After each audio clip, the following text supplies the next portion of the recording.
ఇక్కడికి వస్తే కష్టాలు పోతాయి, ఇంకా ఏమైనా అద్భుతాలు జరుగుతాయని బాధ్యతలు తీసుకోవచ్చు. ఇక్కడ ఈ లోకంలో ఇక్కడ జరగవలసినవన్నీ జరుగుతాయి. పరలోకంలోకి పోవాలంటే మనం ముఖ్యంగా బాప్తిజం మార్గం. బాప్తిజం అంటే నీచత. మనము మన పాపాలు ఒప్పుకొని తిరిగి జన్మిస్తే కానీ ఆయన రాజ్యంలోకి పోలేము.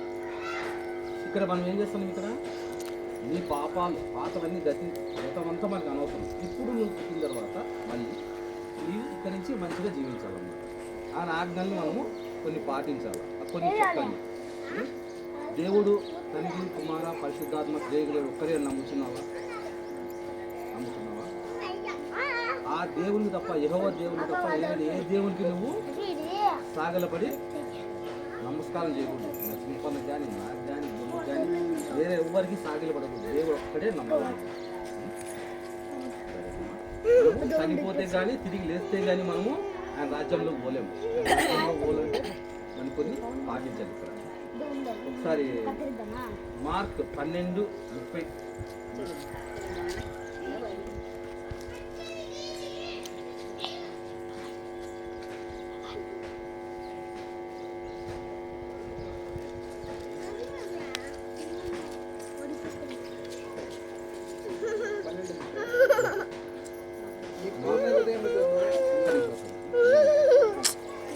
ఏందో ఇచ్చేది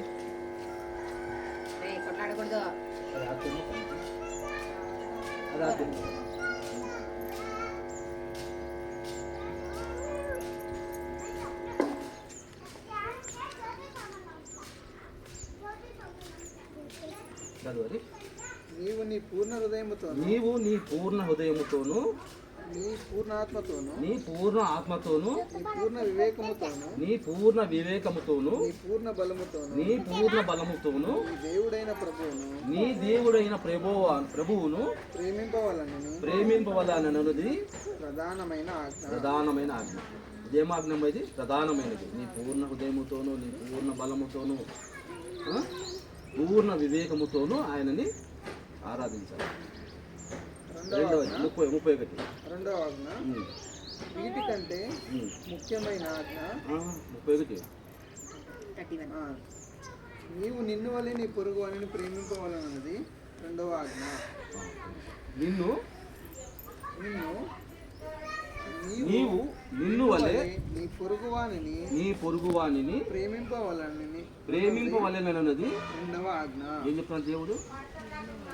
నిన్ను వల్లే నీ పొరుగువాన్ని ప్రేమించు. నువ్వు ఎట్లా ప్రేమించుకుంటావు? నిన్ను నా బాడీ, నా శరీరము, నా రక్తము, నా కొడుకు అన్నది కదా.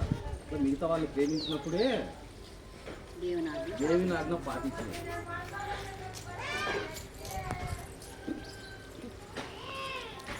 ఈ ఆజ్ఞలు అతిక్రమిస్తే అతిక్రమం పాపం. పాపానికి మరణం ఏం తెలుసా? పాపానికి జీతం ఏం తెలుసా? మరణం. కానీ ఈ పాపాలు మనం చేయకూడదు. మళ్ళీ ఇప్పుడు చేసిన పాపాలన్నీ మనకు అనవసరం. ఇప్పుడు మనం తిరిగి లేచినాక ఇటువంటి పాపాలు చేయకూడదు. దీంట్లో కొన్ని ఎఫ్ఎస్సి 5:1 ఇచ్చారు.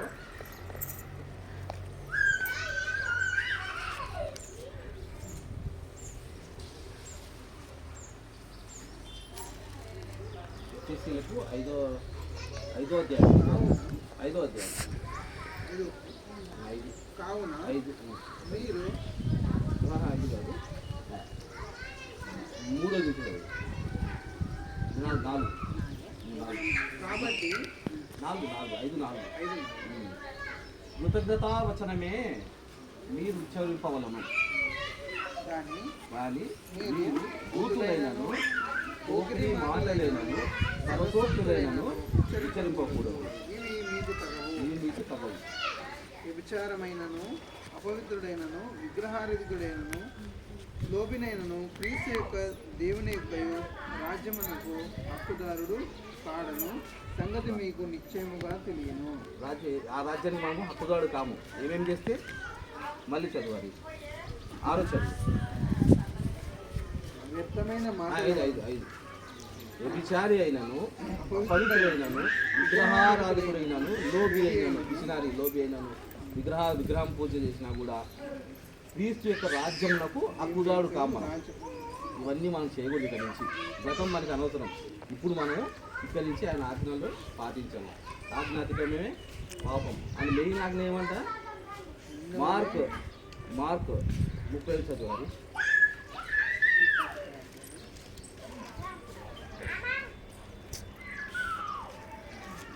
ఇప్పుడు అందరికీ ఇది ఈమె తీసుకుందాని కాదు, ఈమె కోసం కాదు చెప్తున్నది, మన సంఘం కోసం.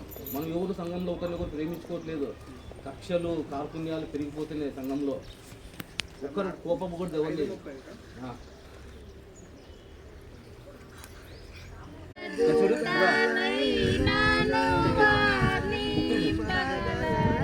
ముక్కులో నీళ్ళకు నోట్లకు నీళ్ళు పోసుకుంటా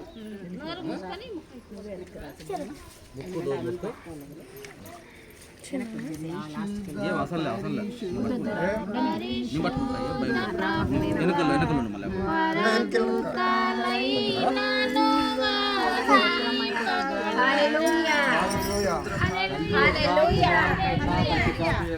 వివేక దేవుని యొక్క నామము నీకు నేను, మర్యాద నీకు నేను బాప్తిజం ఇస్తున్నాను.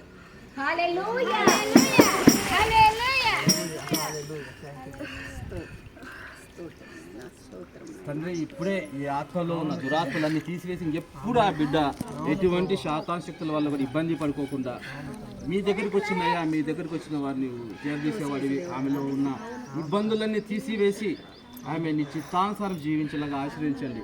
ఆమెలో ఉన్న బాధలు అన్నీ తీసివేసి ఇప్పటి నుంచి ఈ మరియని నూతన జీవితంలో నీ రాజ్యంలోకి ప్రవేశిస్తుందయ్యా.